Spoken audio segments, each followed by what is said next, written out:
Salam Bapak Ibu jemaat yang dikasihi Tuhan, jemaat GBI Palu Merbo. Kita bersyukur sampai hari ini kita masih boleh saling menyapa walaupun tidak dapat bertemu.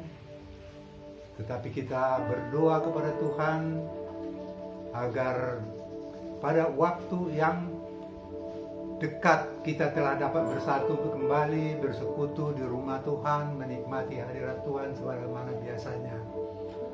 Namun pada saat ini karena situasi ya kita belum dapat berkumpul, tetapi biarlah kita senantiasa satu di dalam roh, yaitu di dalam persekutuan dengan Tuhan Yesus Kristus. Jadi semangat terus seluruh jemaat GBI Palu Merbo dan sekitarnya. Jangan menjadi lemah, tetapi jadilah kuat bersama Tuhan Yesus Kristus. Serahkan seluruh permasalahan, pergumulan pada saat ini kepada Tuhan, karena pasti Tuhan kita akan menjawab dan menyelesaikan segala persoalan-persoalan yang ada. Jadi pada kesempatan ini juga, ini adalah hari yang sangat penting, di mana orang-orang Kristen di dunia, seluruh dunia mengadakan ibadah pada hari ini memperingati karya terbesar daripada Tuhan Yesus Kristus untuk naik mati di kayu salib, untuk menebus dosa dunia dan manusia, agar kita diperdamaikan kembali dengan Allah. Ini suatu karya yang tiada taranya. Nah, oleh karena itu, biarlah kita sebagai jemaat Tuhan benar-benar menyadari bahwa ini adalah wujud kasih Kristus di dalam kehidupan kita. Sebagai firman Tuhan yang mendasari daripada ibadah kita hari ini, saya ambil dari firman Tuhan Yohanes 19 ayat 16 sampai selesai. Yesus disalibkan. Mereka menerima Yesus. Sambil memikul salibnya, ia pergi keluar ke tempat yang bernama tempat tengkorak, dalam bahasa Ibrani Golgota. Dan di situ ia disalibkan mereka, dan bersama-sama dengan dia disalibkan juga dua orang lain, sebelah menyebelah. Yesus di tengah-tengah. Dan Pilatus menyuruh memasang juga tulisan di atas kayu salib itu, bunyinya, Yesus orang Nazaret, Raja orang Yahudi. Banyak orang Yahudi yang membaca tulisan itu, sebab tempat di mana Yesus disalibkan letaknya dekat kota, dan kata-kata itu tertulis dalam bahasa Ibrani, bahasa Latin, dan bahasa Yunani.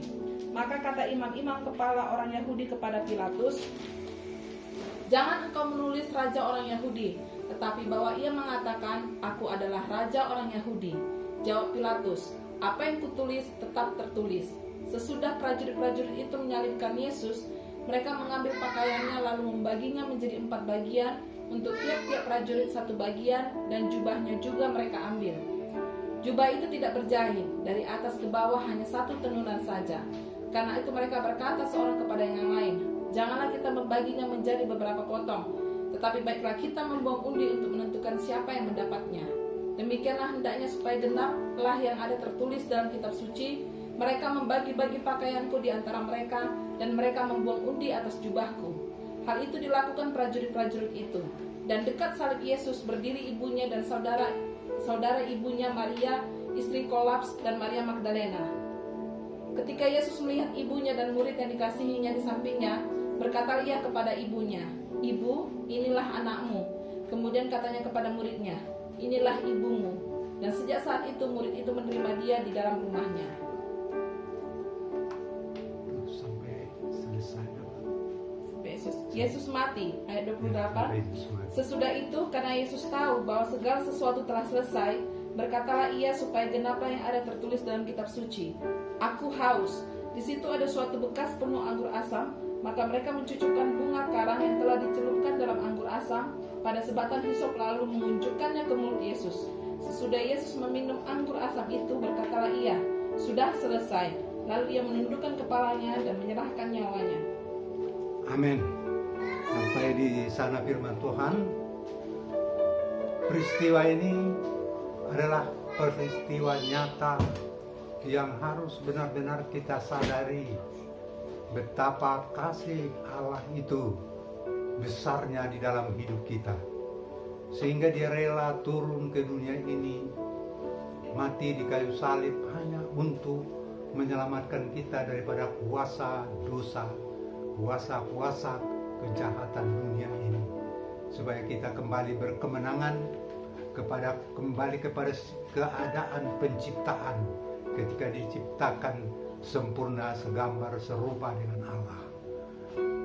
Nah, oleh karena itu, melalui tuntunan firman Tuhan pada hari ini kepada kita disadarkan, diingatkan betapa baiknya Tuhan kita Yesus Kristus, dan segala sesuatu yang kita hadapi, Tuhan senantiasa hadir di dalam hidup kita. Kalau kita lihat di dalam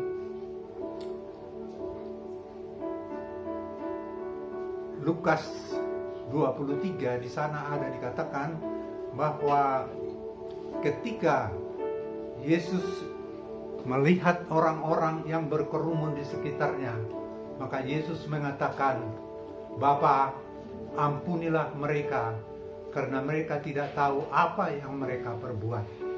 Bapak Ibu Saudara yang dikasihi Kristus, di saat Yesus menderita, di saat luka-luka di tubuhnya mencucurkan darah, di saat dia tergantung di kayu salib, dia masih berdoa, mendoakan yaitu orang-orang yang menjahatinya.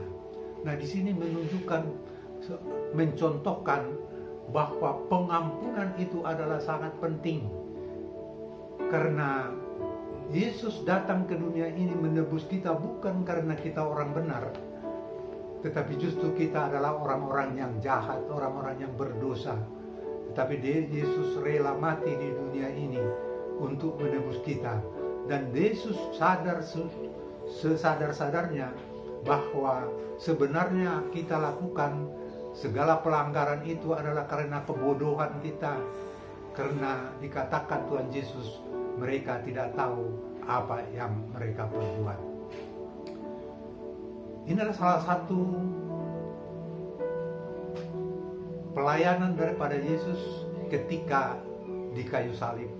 Dia masih mendoakan orang-orang ataupun kita penjahat-penjahat yang di sekitarnya, yang telah melukai tubuhnya, yang telah mencucuk-cucuk lambungnya, tetapi dia tetap mengatakan, "Ampunilah mereka."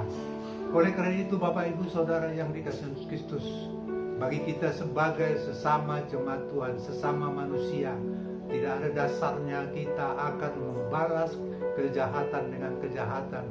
Tidak ada dasarnya kita harus mendendam orang lain, menyimpan kepahitan. Kita ambil contoh apa yang dilakukan Tuhan Yesus.